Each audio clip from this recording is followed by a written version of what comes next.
akhirnya ya ini akan terjadi kan, kemacetan, titik-titik kemacetan akan bertambah. Bahkan setiap tahun akan terus bertambah karena jalan sakit gitu gitu ya. Penduduknya terus bertambah, kendaraannya terus bertambah. 4 mobil. Iya, bisa 4-5 mobil.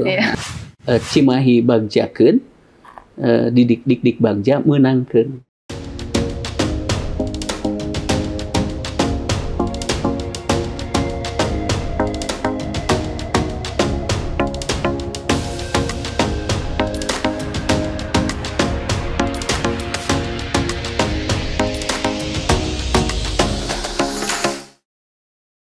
Halo teman-teman, kembali lagi di ID Talk. Sekarang akan dipandu oleh Abdi dan juga Teh Sipa. Dan Teh Sipa, kita ini udah berada, udah ada nih ya, tamu spesial yang luar biasa di tengah-tengah kita.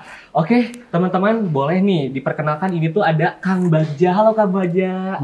Halo. Manggilnya apa nih? Ya, manggilnya Bapak atau Kang? Oh jangan Bapak.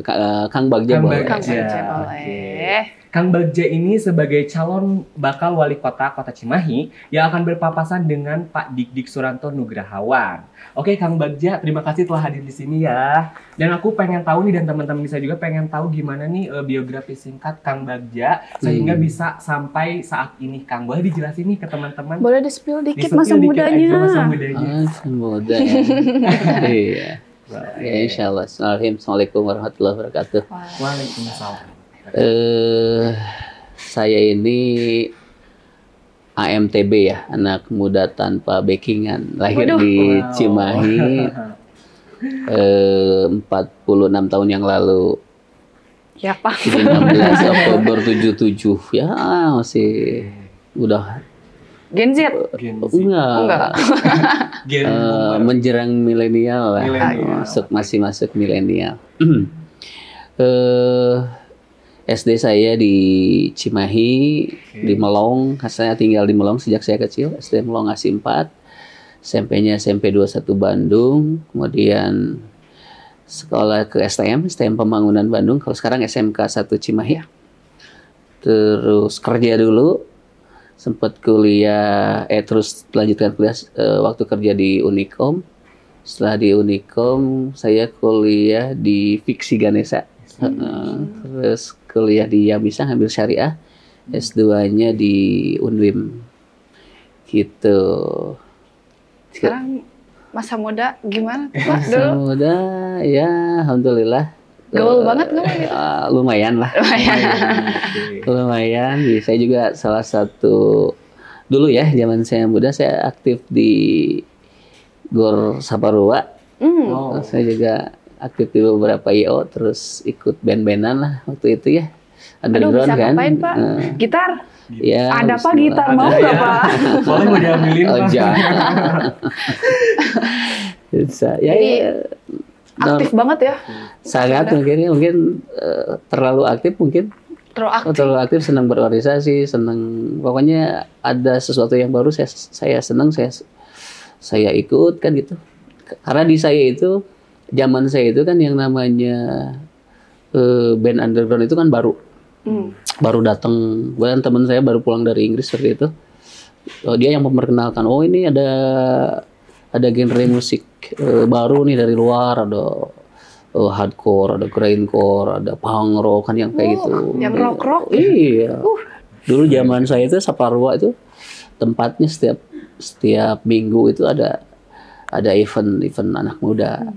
Dan saya aktif di situ. Jadi hangoutnya akhir minggu ke Saparua gitu. PI kalau dulu istilahnya PI itu BIV sekarang ya. Dulu namanya PI. Yuk ke PI gitu. Oke, berarti Bapak ini di zaman dulu itu masih primadona ya? Primadona juga. Teman-teman. Tapi Pak sekarang kan Akang, maaf. Akang. Sekarang ini kan udah jadi Ketua Komisi 4 DPRD. Sampai 26 Agustus kemarin. Oke. Iya. Jadi saya jadi anggota Dewan 3 periode ya.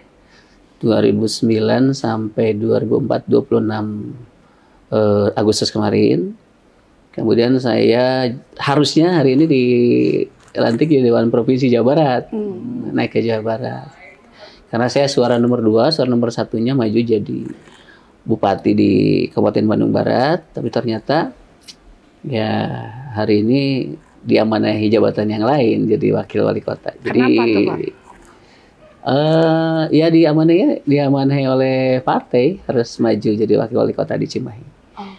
Konsekuensinya saya juga harus mundur jadi Dewan Provinsi. Kesannya gimana nih waktu Bapak menjabat sebagai Ketua Komisi 4 DPRD kemarin? Ya, jadi anggota dewan itu kan jadi banyak hal yang bisa kita lakukan, banyak kebaikan yang kita bisa berikan kan ke masyarakat. Komisi 4 itu kan membawahi pendidikan, ya, jadi kita bisa bantu adik-adik kita yang mau masuk sekolah. Kita ada program beasiswa yang bisa diadvokasi, ada PIP dari pemerintah pusat kan ya. Itu lumayan tuh bisa bantu adik-adik kita. SD 450.000, SMP 750.000, SMA SMK 1 juta, sekarang malah naik jadi 1,8 juta. Terus adik-adik yang mau kuliah, ada KIP kuliah, ya kan? Terus bisa bangun sekolah, renovasi sekolah yang tadinya kurang representatif jadi representatif.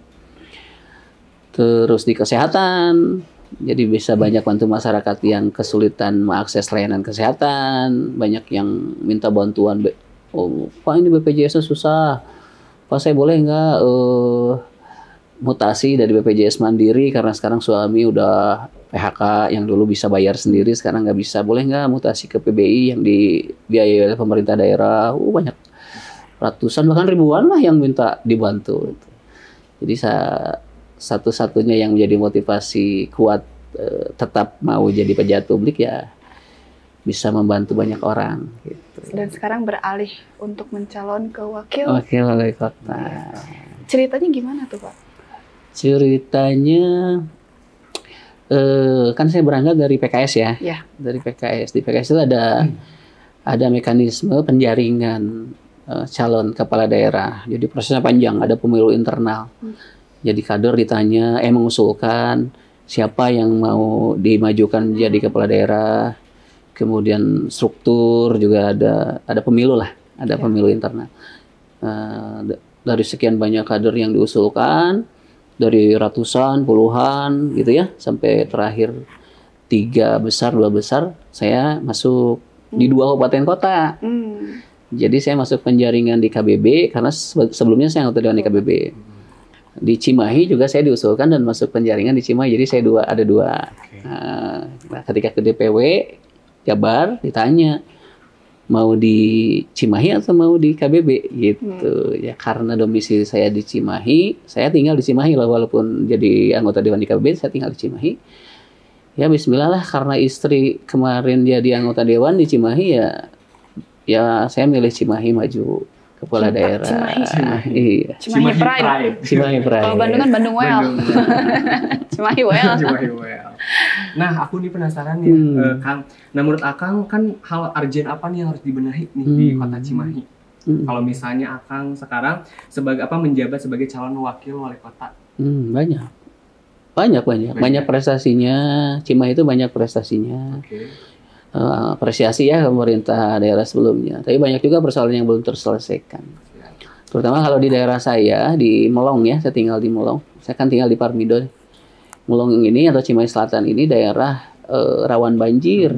Iya, daerah rawan banjir yang berganti kepala daerah ini belum selesai, tidak ada solusi. Jadi saya bercita-cita kalau Allah menakdirkan saya jadi kepala daerah, mudah-mudahan Melong sudah jadi bukan lagi wilayah banjir gitu, rawan banjir. Jadi di Melong itu ada 16 titik banjir yang titik genangan air ya, titik genangan air yang ke depan nih harus diselesaikan. Sampah juga jadi persoalan. Kemudian urusan pemukiman karena padat penduduk ya. Kemacetan juga. Implikasinya ke kemacetan, kerawanan sosial gitu. Nah, ini banyak lah. Kalau dirunut tuh banyak sekali persoalan yang harus diselesaikan ke depan. Kalau misalnya Akang mengatasi hal itu, apakah ada hal yang Akang pikirkan gitu untuk mengatasi hal tersebut? Misalnya kayak apa ya misalnya, aduh kayaknya kemacetan nih, aku pengen bikin apa-apa gitu, boleh di spill dikit gak aja gitu? Boleh, harus. Ya terkait kemacetan kan gini, kita harus identifikasi dulu persoalan utamanya apa kan gitu. Ya. Pertama, memang luas wilayah Kota Cimahi ini terbatas, ya, ruas jalannya juga terbatas. Kemudian pertumbuhan penduduknya tinggi, ya, otomatis jumlah penduduk bertambah banyak, ruas jalannya tetap segitu-gitunya. Kebayang kan? Kebayang. Ya, jumlah kendaraannya bertambah banyak, jalannya tetap segitu. Ya, akhirnya ya ini akan terjadi kan, kemacetan, titik-titik kemacetan akan bertambah. Bahkan setiap tahun akan terus bertambah karena jalan segitu-gitu gitu ya. Penduduknya terus bertambah, kendaraannya terus bertambah. 4 mobil. Iya, keluarga bisa 4-5 mobil. Otomatis kan ya harus dicari solusinya. Di antaranya misalkan banyak hal sih yang bisa dilakukan. Ada rekayasa lalin. Kita kan sudah identifikasi nih titik-titik kemacetannya di mana aja, jam-jam kemacetannya seperti apa, kan begitu ya. Nah, ini nanti di sub yang harus inovasi. Jadi di titik-titik jam kemacetan ini, misalkan ruas jalan mana yang memang harus jadikan alternatif pengendara supaya tidak bertumpuk di satu ruas jalan. Kan juga Ndawijaya, Gatot Subroto tuh yang macet tuh. Cijerah juga sekarang udah mulai macet tuh. Cimindi. Nanti itu. Kemudian kedua, kalau memungkinkan nanti ada perluasan pelebaran jalan, walaupun ini prosedurnya juga agak rumit ya, karena di RT RW-nya kita harus rubah di rencana tata ruang wilayahnya cukup lama, cukup panjang. Atau misalkan nanti kita bikin flyover di titik rawan macet atau underpass kalau memungkinkan, agar titik kemacetannya bisa terurai gitu. Kalau macet sih ya itu nanti ada pembatasan kendaraan, ada ganjil genap, misalkan bisa aja. Banyak hal yang bisa dilakukan. Tapi yang paling penting kan sosialisasinya ke masyarakat harus baik dulu gitu, ya kan? Karena kan masyarakat sudah terlanjur punya jalur kendaraan favorit, harus ke situ kan gitu ya. Itu kan perlu sosialisasi panjang. Tapi Pak, di beberapa survei kan kalau dilihat ini tuh Pak Dik juga punya elektabilitas yang tinggi ya. Betul. Gimana tuh Pak? Oh iya, makanya saya ngalah jadi wakil wali kota. Logis, kalau saya berpolitik itu logis. Jadi gini, saya cerita nih. Kan saya berangkat dari PKS ya. PKS itu dapat 9 kursi dari 45 kursi. Artinya sudah 20% suara. Pas 20%. Dan syarat mengajukan calon kepala daerah itu minimal 20%. Artinya dari banyak partai yang ada di Cimahi, hanya PKS satu-satunya yang bisa mencalonkan kadernya menjadi wali kota. Hanya PKS. Tapi kenapa kemudian kita tidak mengambil itu? Harusnya kan saya wali kota dong, jangan wakil wali kota ya. Ya kan kursinya udah cukup, PKS partai pemenang gitu. Nah ternyata ketika observasi ke lapangan kan gitu ya, saya ngobrol dengan tokoh-tokoh masyarakat, saya ngobrol dengan stakeholder yang ada di masyarakat. Ternyata Pak Dik ini ya orang yang luar biasa. Jadi beliau kan birokrat murni ya. Pernah jadi kepala dinas pendidikan. Ketika ngobrol dengan teman-teman guru, teman-teman aktivis pendidikan, ini sudah di Pak Dik semua ini kan. Karena memang kinerjanya bagus. Terus dia pernah jadi sekda, jadi pendekatan dia ke pejabat kewilayahan juga bagus, RT RW lain sebagainya, itu udah ke Pak Dik. Pernah jadi PJ wali kota. Jadi ketika saya resume dari observasi saya turun ke lapangan, oh ini kalau saya lawan Pak Dik berat nih. Belum tentu kalah, ya, betul. Tapi menangnya juga berat, susah. Betul. Daripada kemudian, kan harus nyari yang mudah-mudah, benar nggak? Buat apa nyari yang susah-susah? Nyari yang mudah-mudah, kolaborasi. Saya punya jaringan partai yang solid, ya 72.000 loh suara PKS di Cimahi. Ditambah beberapa partai yang sudah ke Pak Dik, saya hitung di situ ada Nasdem, ada Demokrat, ada Golkar. Jadi kalau dihitung-hitung perolehan jumlah suara keseluruhan itu bisa 190.000 total. Itu udah cukup memenangkan pilkada di Cimahi. Oke, ketika saya punya rumusan itu, ngobrollah dengan Pak Dik, siaplah saya jadi wakil Pak Dik dengan modal ini gitu. Ya akhirnya beliau mau, kita bisa berarti kalau jalan secara bareng-bareng. perhitungan tertulis sebetulnya udah menang ya Pak ya? Ya mudah-mudahan. Tapi kan ya kan urusan gini, dalam Al-Quran itu wa ma nasru illa min indillah. Jadi kemenangan itu bukan hak kita. Yang berhak memenangkan dan mengalahkan seseorang itu kan hanya yang di atas. Kita mah harus memaksimalkan ikhtiar juga. Gitu. Nah, nah kan menurut data nih ya Kang ya, menurut data nih katanya Kang Dik dan juga Kang Bagja dan juga Kang Dik merupakan koalisi yang sempurna gitu ya. Katanya. Dan ini gimana sih biar kalian semua tuh bisa makin kompak? Gitu. Ya tadi disebutkan kita koalisi 4 partai. Kalau dihitung itu 27 kursi dari 45 kursi. Iya, berarti sudah hampir 55% kursi ya, berarti lebih dari setengahnya. Ya artinya ya kalau sempurna sih enggak ya, tapi suara mayoritas partai yang ada di Kota Cimahi. Ya kalau kemudian ukuran menang dan kalah dilihat dari itu, ya sudah menang. Tapi kan bukan itu ya, faktornya bukan hanya itu.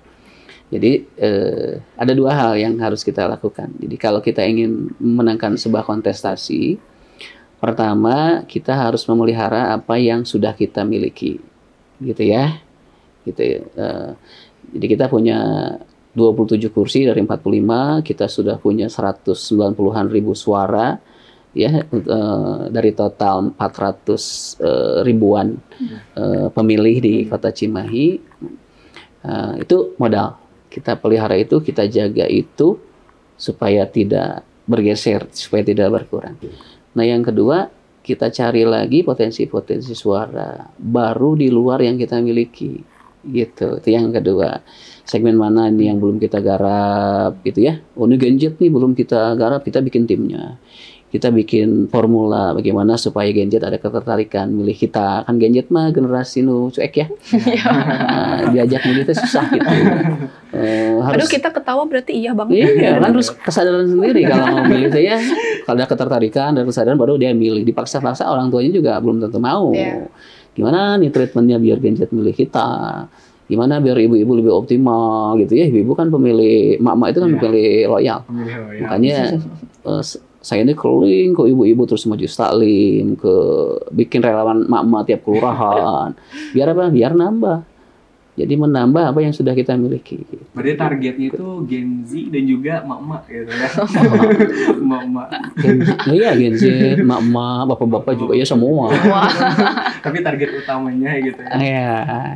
Ya ini kan berdasarkan pengalaman, Emak-emak itu terutama nih. Emak-emak itu kalau kita udah konsolidasi itu luar biasa. Anaknya yang tadinya nggak mau milih juga bisa diceraikan tadi. Udah milih sana. Tadi wah sih Pak.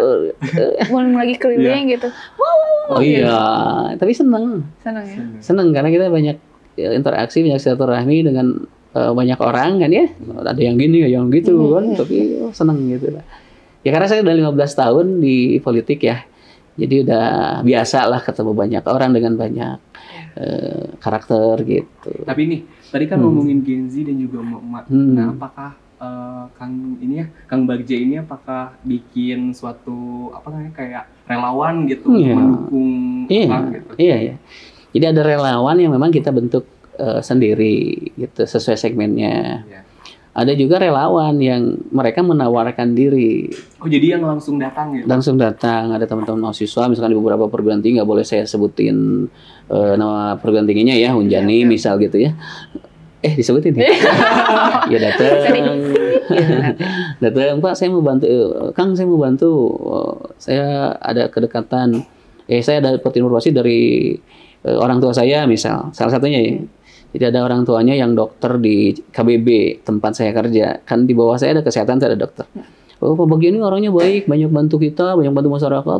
Dek, bantuin Pak Bagja, orang tuanya yang nyuruh. Akhirnya Ada anaknya yang datang tuh ke saya.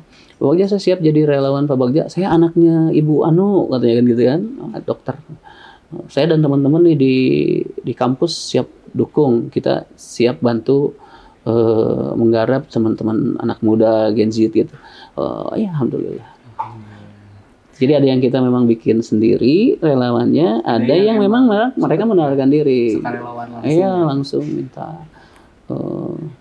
Jadi ada kolaborasi kan di situ. Ya, kita alhamdulillah ketika banyak yang minta ya alhamdulillah datang sini. Gas. Akan kemarin kan pemilihan nomor urut waktu di KPU itu nomor 1 batal. Itu apa makna di balik nomor 1? Tolong dong, gimana nih? Ya alhamdulillah ya. Jadi ketika kita diminta untuk menyetorkan visi misi dan program unggulan ke KPUD sebagai salah satu syarat. Jadi visi kita itu bersatu menuju Cimahi maju kan. Bersatu menuju Cimahi 1. Cimahi maju. Jadi sesuai lah dengan tagline kita. Jadi Cimahi bersatu. Ya, Cimahi bersatu. Artinya gini. Cimahi ke depan bisa lebih maju, itu tidak bisa dilakukan hanya oleh beberapa pihak, tapi harus ada kolaborasi. Ya, ada kolaborasi. Bahkan kalau secara teori ada kolaborasi pentaholik ya. Ada kolaborasi pentaholik itu ada pemerintahannya di situ, ada dewannya di situ, ada persnya di situ, ada masyarakatnya, ada genjedal dan sebagainya, pengusahanya. Jadi mereka berkolaborasi bagaimana kemudian berpikir bersama, mulai dari proses perencanaan sampai proses pelaksanaan sampai nanti evaluasi pengawasannya. Cimahi itu rek dikumahakeun sih gitu ke depan, mau digimanain ini teh ke depan gitu. Urusan kesehatan mau seperti apa, urusan pendidikan mau seperti apa, infrastruktur mau seperti apa, lingkungan hidup mau seperti apa kan begitu ya. Kemudian SDM-nya ini mau diapain, terus perannya, berbagi perannya mau seperti apa. Pemerintah punya peran tersendiri tentu saja sebagai pemerintah. Teman-teman dewan punya perannya sendiri sebagai regulator kan. Teman-teman pers punya perannya sendiri gitu kan, sebagai kontrol sosial juga sebagai media untuk memblow up program-program yang ada di pemerintah daerah. Pengusaha juga punya perannya sendiri. Terus elemen masyarakat juga ini harus inklusif. Jadi membuka ruang sebesar-besarnya semua pihak untuk bisa berpartisipasi membangun Cimahi. Jadi membangun Cimahi itu bukan hanya hak wali kota dan wakil wali kota, tapi harus inklusif. Semua pihak, semua stakeholder yang ada di masyarakat harus dilibatkan secara langsung. Harus berani dilibatkan secara langsung, ditawarkan. Sok teman-teman anak-anak muda maunya gimana sok? Satu tuh benar bersatu. Bersatu. Artinya ada kolaborasi.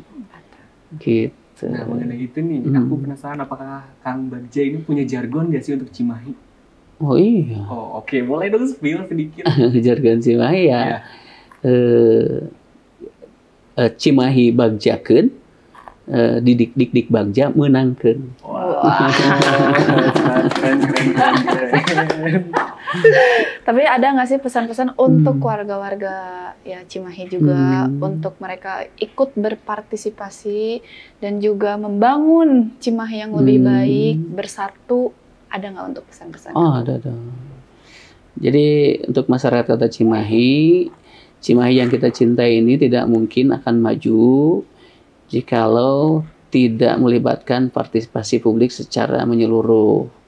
Artinya semua masyarakat yang ada di kota Cimahi punya hak yang sama, punya ruang yang sama untuk menyampaikan ide, gagasannya, kemudian kontribusi tenaga, finansial dan lain sebagainya untuk membangun kota Cimahi ke depan. Kalau kita kan hanya diamanahi sebagai sebagai penyelenggara negara kalaupun itu terpilih. Tapi bagaimana Cimahi maju ke depan ini sangat bergantung dari kolaborasi semua pihak yang ada di kota Cimahi. Gitu. Berarti kita boleh kali Pak main ke Cimahi? Boleh. Ke rumah saya main boleh, di Suguhan nanti insya Allah. Cuman gak ada yang gini-gini kalau di sini. Suguhannya apa nih Pak? Suguhannya tradisional lah. Boleh main yuk. Yuk kita main semuanya. Oke, teman-teman, jadi gitu aja ya. Kita perkenalan bersama Kang Dikti. Dan juga Kang Bagja. Kang Dikdiknya nggak ada ya, jadi digantinya sama Kang. Iya, dan mohon maaf dari beliau tidak bisa hadir. Karena hari ini ada pertemuan dengan tokoh agama dan 60 orang yang sudah terlanjur diundang. Jadi nggak enak kalau beliau tinggalkan. Kebetulan saya bisa lah menghadiri. Karena sama aja, mau Pak Dikdik ataupun saya, itu sama-sama. Kita kan tadi bersatu, kita mandunggal, kita melengkapi satu sama lain. Jadi udah satu hati, satu nadi gitu. Satu nadi. Aduh, kamu udah punya belum? Aduh, aku sama siapa juga? Aduh, udah soulmate dengan beliau, udah belanja banget. soulmate banget. Ya makanya kita doain yang terbaik lah untuk Kota Cimahi dan juga untuk seluruh kota yang ada di Indonesia. Dengan siapapun pemimpinnya, semoga Indonesia lebih baik lagi ke depannya. Amin. Mungkin segitu aja, Kang Kang Bagja. Siap. Atur nuhun. Sampai ketemu lagi di ID Talk selanjutnya. Dadah. Assalamualaikum.